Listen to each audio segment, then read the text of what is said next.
تو بعض دوست سوال کرتے ہیں کہ جب شیطان انسان کا اتنا بڑا دشمن ہے تو اللہ نے اس کو بنایا ہی کیوں ہے؟ اللہ اس کو بناتا ہی نہ۔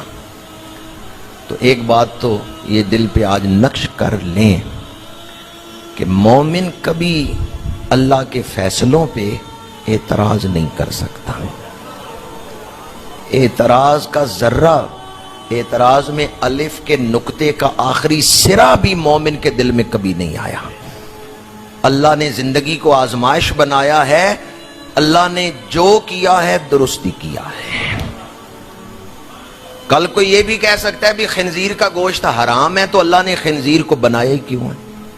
سانپ ڈنگ مارتا ہے بندہ مر جاتا ہے، اللہ نے سانپ کو بنایا ہی کیوں ہے؟ تو یہ سوال بھی تو ہو سکتا ہے۔ تو یاد رکھیں اللہ تعالیٰ نے اس دنیاوی زندگی کو آزمائش بنایا ہے، امتحان بنایا ہے۔ امتحان کے جو تقاضے ہیں ان کے مطابق اللہ نے چیزوں کو ترتیب دیا ہے، چیزوں کو وجود عطا فرمایا۔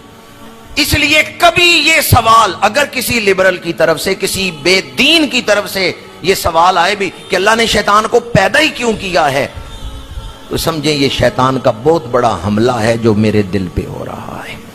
اللہ نے جو کیا ہے ٹھیک کیا ہے، ہماری عقل تھوڑی ہے اور اللہ کی شانیں بہت بلند ہیں۔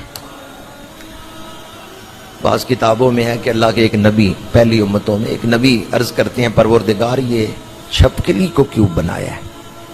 تو اللہ کریم نے فرمایا کچھ دیر پہلے چھپکلی پوچھ رہی تھی انسان کو کیوں بنایا ہے۔ تو اس چھپکلی کے ذہن میں آ سکتا ہے کہ انسان کی شانیں کیا ہیں؟ اس کے ذہن میں نہیں آ، اس کا ذہن ہی کیا ہے؟ یا پھر نالی میں پھرنے والے کیڑے کو سمجھ آ سکتی ہے کہ انسان کس لیے بنایا گیا ہے یا جبریل کس لیے بنایا گیا ہے؟ تو جس طرح ان چوپایوں یا حشرات الارض یا پرندوں کے پاس شعور نہیں کہ وہ انسان کی تخلیق کے مقاصد رفیع کو سمجھ سکیں، اسی طرح انسان کا بھی اتنا کامل شعور نہیں کہ وہ اللہ کے سارے رازوں کو سمجھ سکے۔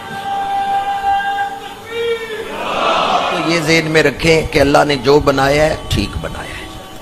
دوسری بات، اور اس کے لیے بڑی توجہ کی ضرورت ہے، صرف نہیں بڑی توجہ کی ضرورت ہے، صرف توجہ نہیں کہہ رہا، بڑی توجہ کی ضرورت ہے۔ اللہ نے جب شیطان کو بنایا تھا تو اس کو تخلیق ہی شیطان نہیں کیا، اس کو بنایا تو جن تھا۔ شیطان بننا اس نے خود اپنے لیے پسند کیا ہے۔ یہ ایک تفسیری قول ہے جو میں آپ کے سامنے بیان کر رہا ہوں۔